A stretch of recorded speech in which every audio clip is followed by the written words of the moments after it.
All right. Welcome back. Thank you for sitting through that break with me.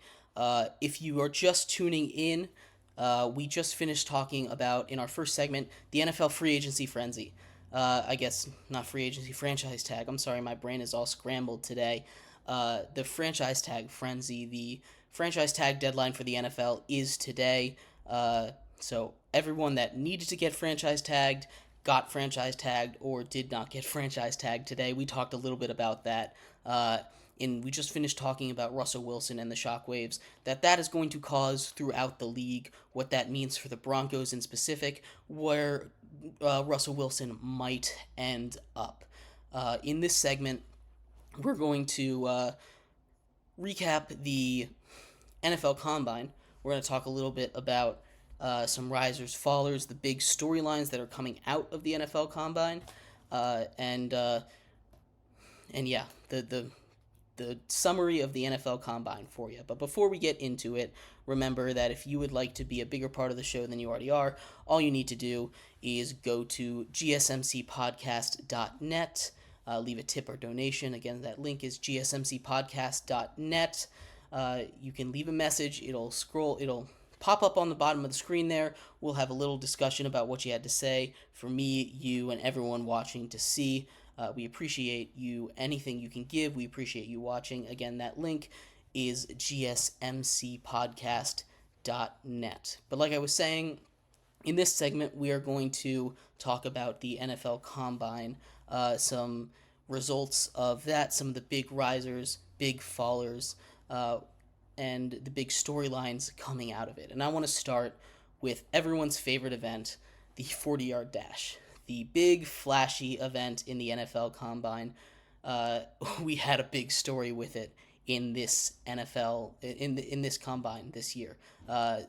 Xavier Worthy, the wide receiver out of Texas, broke the NFL Combine record 40 time. That was set by John Ross, if you remember, about 7 or 8 years ago.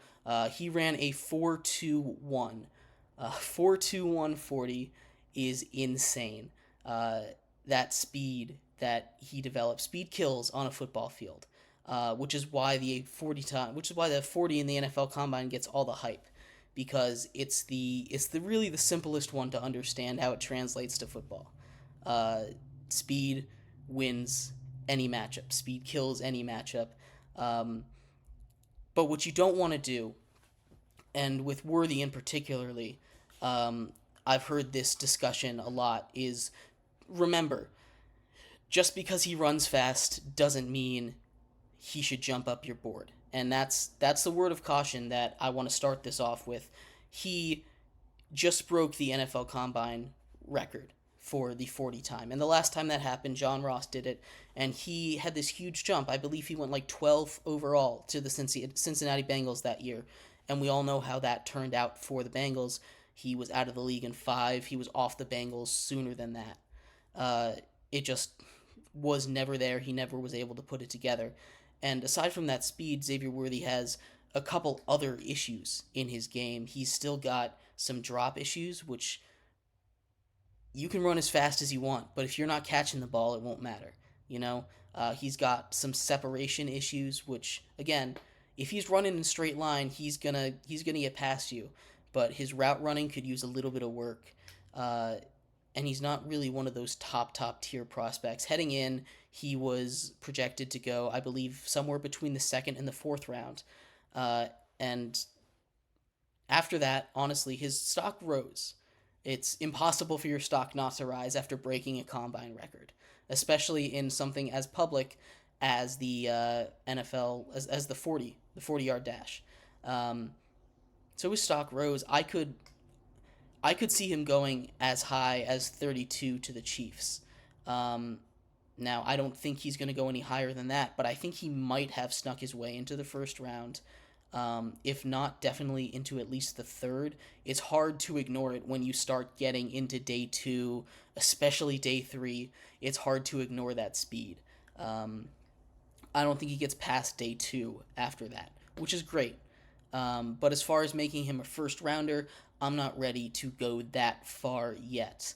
The other big story in the NFL Combine that that I've been following, at least outside of at least that's come out of it, that's continued to be talked about for the last couple days, has to do again with Caleb Williams. Obviously, Caleb Williams is the guy in this draft. He's touted as one of the best prospects in NFL history.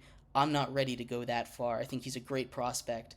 I think what he can do. We just talked about how when Russell Wilson's creation ability kind of went away, he kind of fell off that cliff that we've seen him fall off of. He has a very similar creation ability to Patrick Mahomes in the pocket, and his arm talent is incredible. And whenever you're getting any kind of comparisons to Patrick Mahomes, it's a great conversation to be in. But if you watch what he does, it's not necessarily scrambling, although he does have the ability to scramble as well. Not quite an elite level, but it's more avoiding defense, staying in the pocket.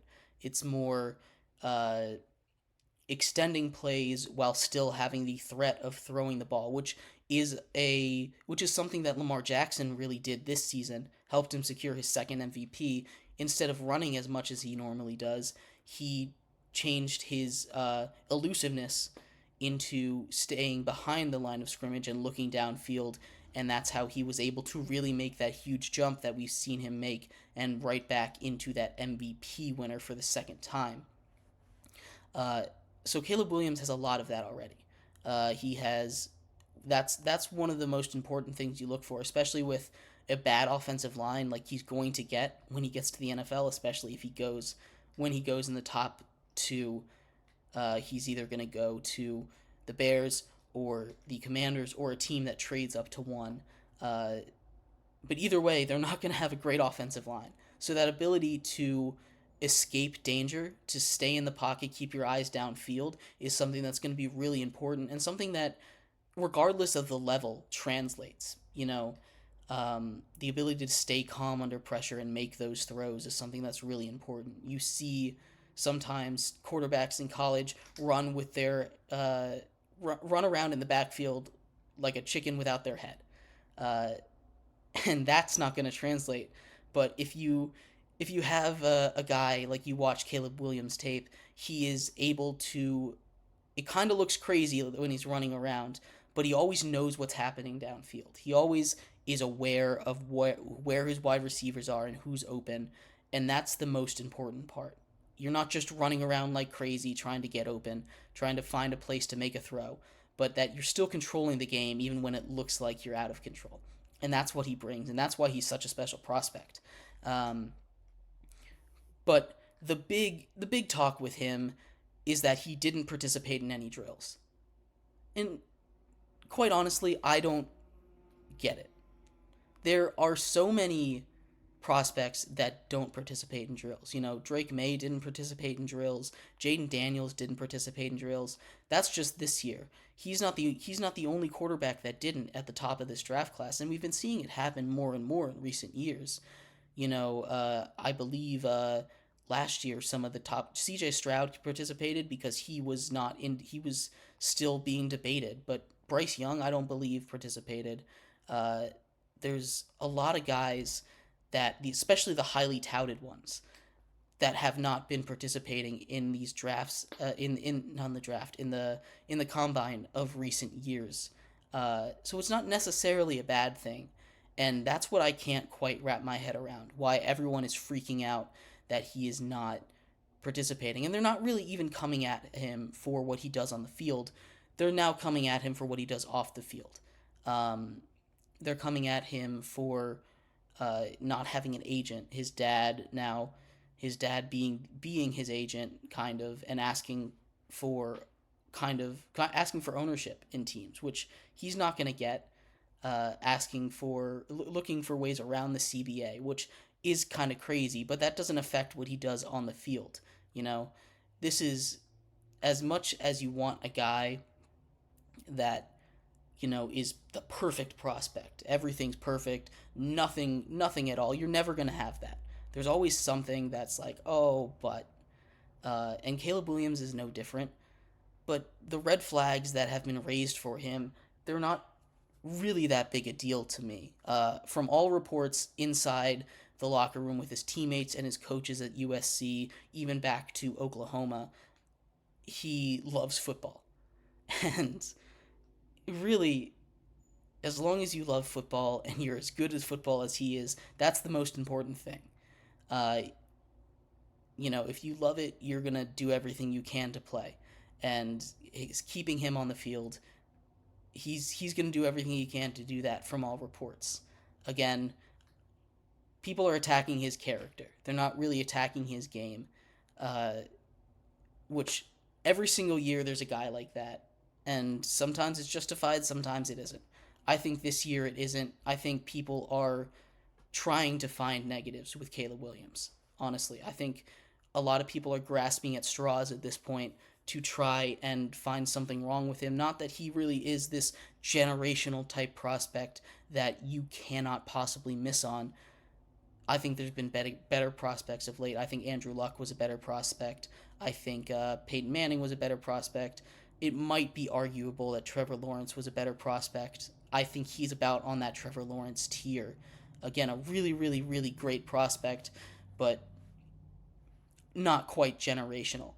So I'd be curious to hear what your thoughts are for Caleb Williams after the deadline, or not the deadline, after the combine. There were a lot of mixed reports about him, and I know as the draft cycle continues to go on, there's been more and more people that are like, should he go number one overall?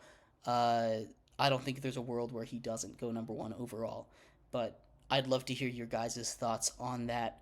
But coming up in our next segment, we are going to be talking about transitioning out of the NFL, moving into the NBA. There is another team, the Washington Wizards, that are on another big losing streak. We've seen something like this already happen once this season with the Detroit Pistons. This one hasn't gotten quite as much coverage, but I am going to break it down, see if they could break the record. They've already passed the Pistons for the worst record in the league now, something that if you told anyone in February, they would call you insane.